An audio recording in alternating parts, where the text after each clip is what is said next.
First of all, it's good to see everybody in person. It's been 18 months or so since we've been able to do that, so it's good to see everybody. Yeah, middle of July. Workouts have gone extremely well. It's been an extremely busy summer. It's nice to see 21 back in the gym, and today was his first day of workouts with us, and we've had a good summer. Last year was a lost summer with no workouts, no weights, and we all know that Adam Fletcher is a big part of what we do in our program, and so it's great for Curbelo and Coleman, two sophomores who didn't get to experience an off-season last year, to be back, and obviously 3 freshmen and 2 transfers making their way to campus and diving into our culture and our chemistry has been very good. So we've had a great summer to this point. I like this group a lot. I like our talent. Obviously, it means a great deal to me to have Trent Frazier and DeMonte Williams back as super seniors, so to speak. I guess that's the term we're using. And I think it speaks volumes to their their desire to be a part of our culture and what we're doing, and the opportunity that's there in front of them. So all in all, it's been a very busy, as we said, diving in the middle of recruiting. Literally, we worked every day in June with a lot of young people on campus, which was great to have. We've got a lot of construction going on here in Ubben. It's nice to see progress on that front, and all in all, it's been, again, very busy, but a very, very good summer to this point. We'll finish it off in another 3 weeks or so as the summer session ends. Unique situation to be recruiting an All-American back to your campus. What was key on your guys' end in that process, and what were the conversations like with Kofi? Yeah, we kept communication lines open. Jeff Alexander was point on that, did a tremendous job of keeping lines open. You know, I think it speaks volumes to Kofi and what's important to him, his legacy. And you know, I think one of the things that is going to be different for all of us in basketball is the calling, having a place to call home, and having a place to come back to. And we know how former greats here are revered. Kofi's jersey will hang in the rafters here as an All-American. He's obviously going to be a National Player of the Year, probably front runner, to be honest, and should be. And I think that he truly loves Illinois. He loves our fans. He's a wonderful human being, not just a wonderful player. And when you put all that together and you start looking at it, it becomes a pretty positive big picture. You know, Kofi's a very intelligent kid, and saw that, and he knows we're going to be very good, and we're going to continue to work to expand his game in different areas as well. How do you go about expanding his game so he's more prepared for the future and his pro dreams, I guess? Yeah, you know, I think a lot of that had to do with last year with COVID. We didn't get in the gym until September. We didn't get to expand as much as he improved, and he improved greatly. You know, there's certain areas in terms of short rolls, dribble handoffs, shooting jump shots that was really negated from us because of those works or inability to work. So you know, we'll continue to do those. I've said it many times. Kofi's knee-deep in his talent pool. He's very gifted. He's very talented, and those are all things that will be easy adjustments for him with just a little bit of work. We've got 3 years of Io, 3 years now of Kofi. I don't know if you expected that, but what's that mean for your program? Well, obviously it's great intelligence on Io's part. You know, I think he achieved and grew. He matured. His body changed. He was very patient.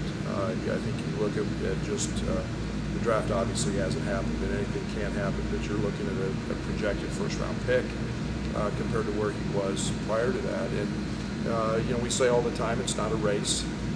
It's all about you know, getting there and being able to stay there, and Io's done that, and I think that thing works equally well for Kofi and those opportunities. And you know, college is about progressing, and college is about improving, and and developing, and each of those young men are doing that and have shown great growth from one year to the next, and we expect nothing different with Kofi this year. Just what was the reaction when 21 shows up? It's a pretty good feeling.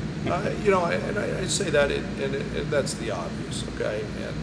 But you're happy for a young guy that's made a decision for a lot of the right reasons, and obviously the basketball part is one, but his future.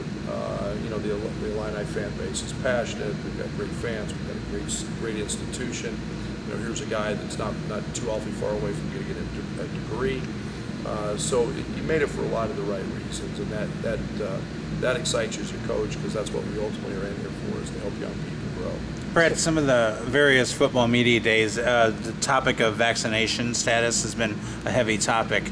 Now with basketball, it's not, you know, nearly the numbers that a football program has. But what's your status on vaccinations, and have you encouraged everybody to get vaccinated? Yeah, and that's everybody's got their own personal preference. We're working through all that stuff as we speak, and we'll see how that plays out as we move forward. You know, we've had a pretty active spring with actually having COVID.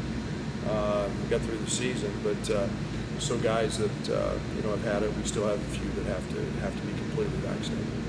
How much did you and your coaching staff learn from this Kofi situation? Because obviously this was the first summer of recruiting kind of your own play. Well, we got a new coaching staff, so it's been I think it's the new norm. You know, I think it's going to be something that we all have to adjust to and get acclimated to the fact that players are going to test the waters at the NBA level. That means we're recruiting the right guys. Freshmen are going to transfer because they can, and they can try to better their situation. I think we're going to expect that to be the norm. I don't like that, because we're a development program based on our culture, but we're going to try to do the best we can to keep those young guys involved in our program, not have them leave. And sometimes there's just going to be no really, in my opinion, solid reason for them to, but they will, and that's okay. But I think you're going to look at recruiting classes that are potentially 5, 6, 7, 8, 9 guys. And I do think in a few years this will level out a little bit with the transfers. We're in a unique situation now because we have super seniors, and they'll be gone in a year potentially. And so we've got a lot of things thrown at us in a very quick time frame that are all new. We don't have answers to it. We don't know what it'll look like in the future, but it's here. The toothpaste is out of the tube, so to speak. It's not going back, and we're going to have to adapt, and that's what we're doing. Brad, have you been able to map out assignments for three new assistants, or is that still a work in progress? Still work in progress. Yeah, we've got a pretty good idea of what we're going to do, but I'm not going to. Tim will join us next week, and we'll get everybody here. We'll have a little retreat, set and get everybody up to speed. But to this point, with the addition of Tyler, with he's been on the road, with Zach being part of it, Joey being part of it, Fletch. Now you're putting Jeff in a different role, even though he's been a part of it. It's and the addition of Chester. Those guys have had yeoman's work this summer and done a great job. Speaking of Tyler, what's it mean for him to continue with you in your program? I think he thinks it's good. No, I think it's a great opportunity. He's a young man who's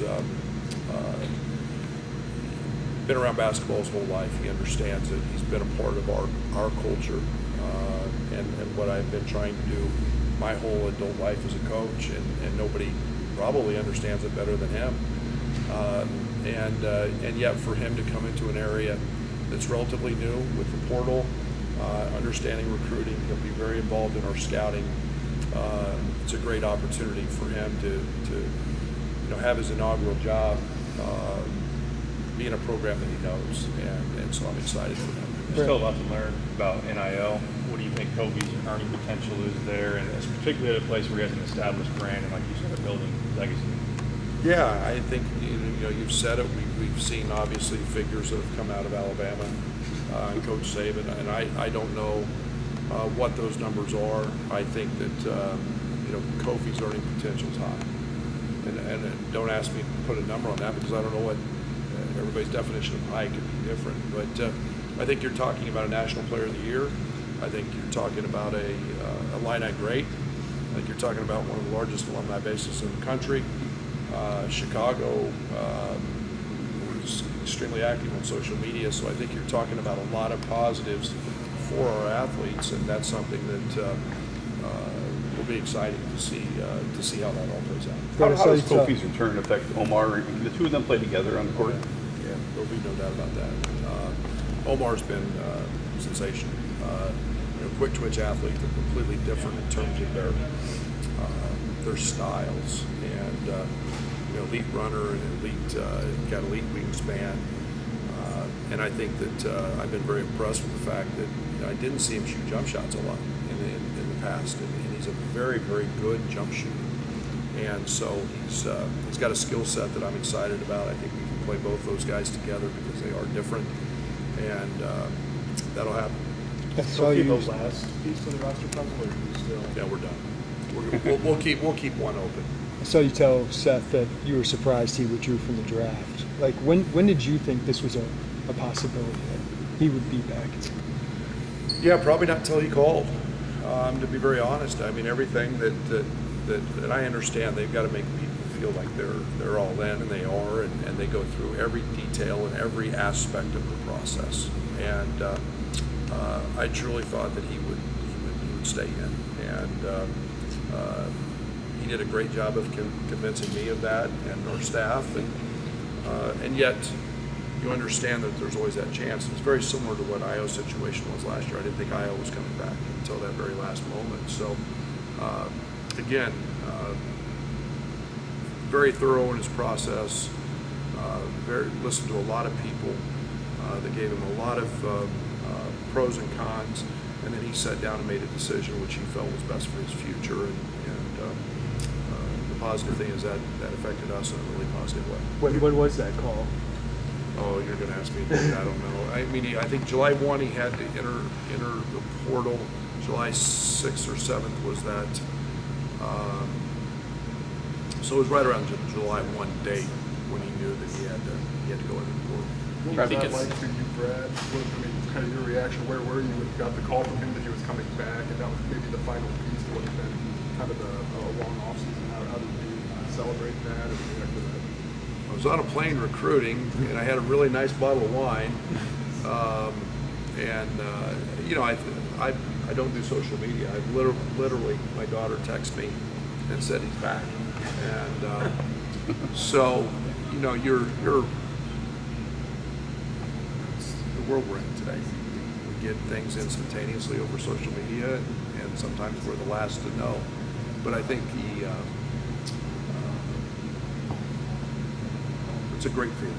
It makes you feel good that you're doing a lot of right things, and we're here to help, and Kofi believes in that, believes in us. You really didn't know before that? No. We were working it. We didn't know. We were working it. We were trying extremely hard, and it becomes those last minute. Io gave me 2 minutes and called and said, I'm dropping something right now, and I did backflips, and I just was equally as excited for Kofi to join. What advantage do you see of leaving that scholarship open for the rest you had, maybe flexibility? Yeah, there's a lot of advantages to that. I think that we could see,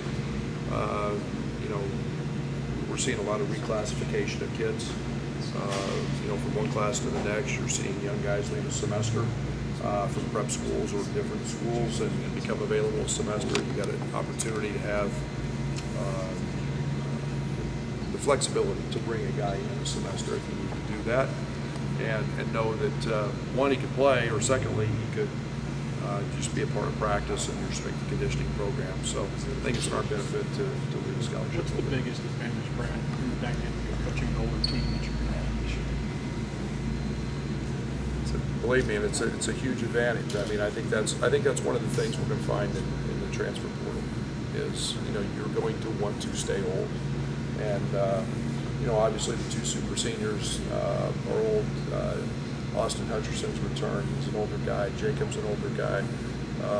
You know, there's a lot of advantage to having guys who've been in a weight program, who've been in a lot of practices.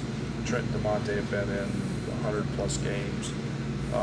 You're talking about guys that have a lot of experience, and there's tremendous value in that. You start looking around the culture of the Big Ten and how many freshmen actually play. And, you know, we had one that started every game. There was one in Michigan. You know, Purdue played a lot, 2 or 3 freshmen, but very, very few freshmen truly walk into the highest levels and impact. And so it's an advantage to stay old, and you start looking at national championship teams, and they become your teams that are a little older. When Io first came back last year, you noticed his strength and the development he made. Anything with Kofi, you know, as he's been working on his game or his body that you've noticed been different? I know it's still early since you first got here.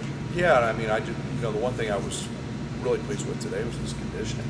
You know, I wasn't sure, you know, what he had done conditioning wise, but we did a little up and down stuff today, and he fit right in. And his retention was great from a year ago. And again, you're talking about a guy.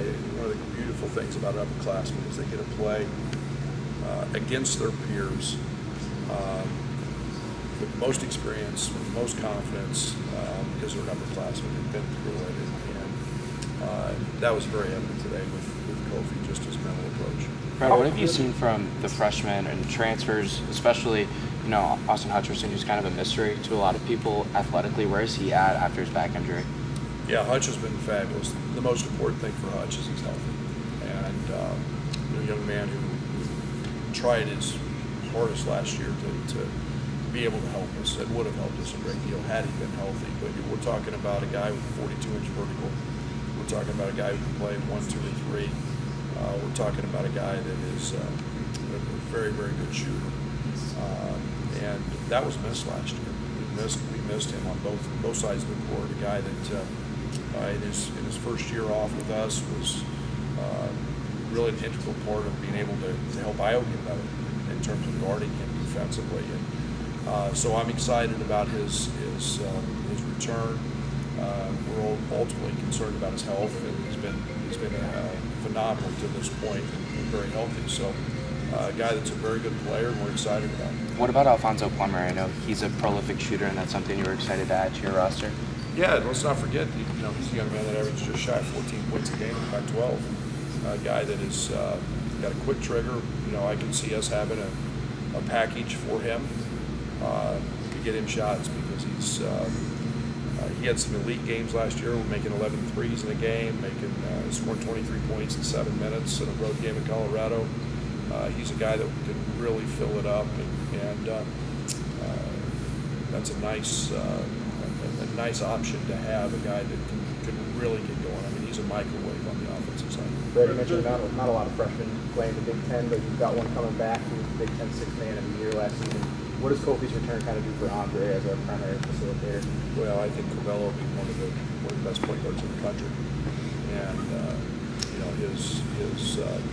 got a little glimpse of his performance when Io was out, what his capabilities were. I mean, he was a dominant player and just shy of a triple-double in one game, and a guy that is ready to take over that leadership role on our team. And you know, he's an alpha.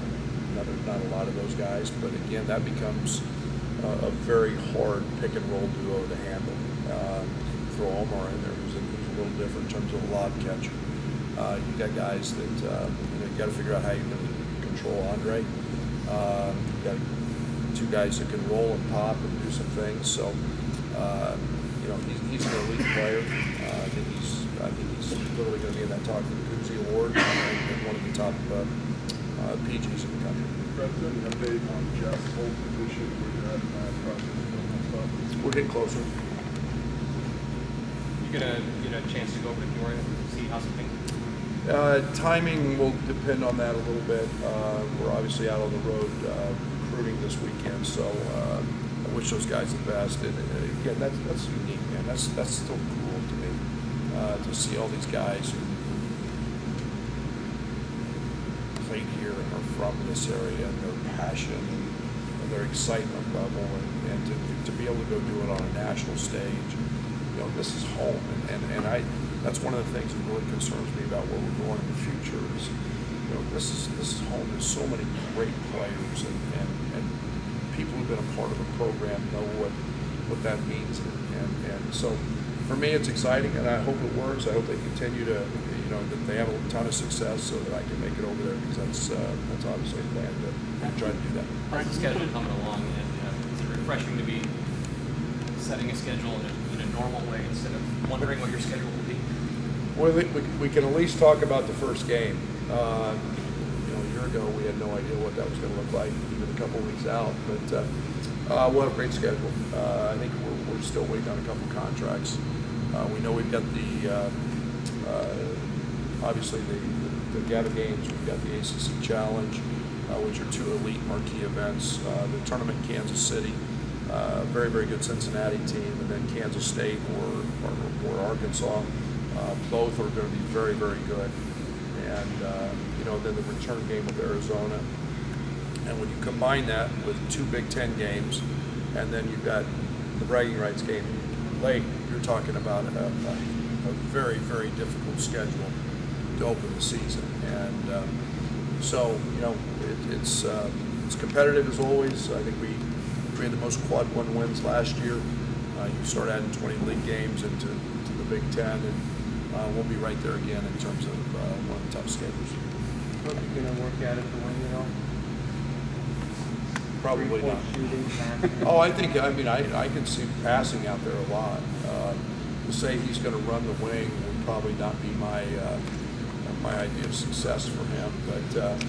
But is he going to play out there and do some things? Absolutely. I mean, he's a very capable passer. We do a lot with dribble handoffs and post zoom actions.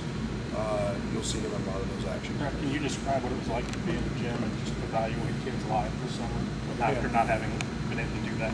Yeah, we all, I think as coaches, we naturally want to complain about some of those things and how tiring it gets sitting there for 14 hours, but it's really good to be out laying eyes on kids, and we were at Peach Jam, we're masked up there. Every state's a little bit different, but it's just good to see kids live and to be able to evaluate a lot of the intangible things that are really important to us firsthand, not just see the screening. And, we were up there at 8 o'clock this morning watching screening games, and it's just different. You don't see true actual size and interactions. And so get back at it on Friday.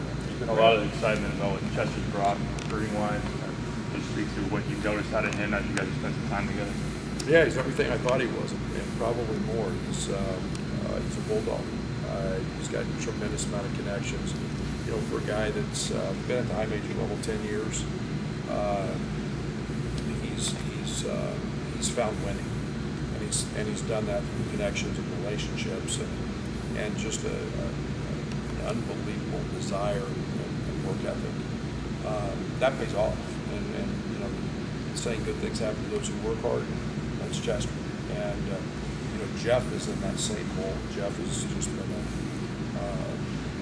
behind-the-scenes guy to a lot of you for a long time, and yet we know how valuable he has been within our program. And those guys have given us great energy. They've got connections in different places, and we're in a position right now where we feel great about the guys we're recruiting and where we're at. That's always a good feeling as head coach. Brett, how does this impact Coleman in his role now that you have Kofi and Omar obviously at the 5? Oh, Coleman's been probably our most improved player since the spring. He's 225. His versatility is something that I'm excited about. I've got to get it on the floor. And he gives you a nice luxury because he's such an elite ball handler. He's a tremendous passer. And then he's a guy who can knock down shots. And as his strength has continued to grow and develop, and his stamina's gotten better, he's a guy that's well on his way to earning a lot of minutes for us. Is there any hold up with Kofi after he sold some of his gear players before NIL? Yeah, there's a process that we'll have to go through with that, and we're dealing with that with our compliance staff. Is there a moment for you to exhale, I guess, finally after so many changes and I guess lock back in? I hope so. You know, to say it's been an interesting offseason is really an understatement. And, you know, you kind of get through this week, kind of get through these workouts with our guys, and you know, I hope that there's a little bit of time in August to maybe catch our breath. But, you know, there's not a lot. You know, pretty busy calendar. I'm very actively involved with Coaches versus Cancer. I have a couple of functions with them. But you know, at some point I've got, you know, get a couple days and exhale, and we'll do that. But all in all, we're in a great place, and you know, it's been hectic and busy. It's been really positive. But I know you and Orlando are really close. What was it like? What was the dynamic like of maybe being competitors and him having a good relationship with Kofi throughout this? What was that like? Well,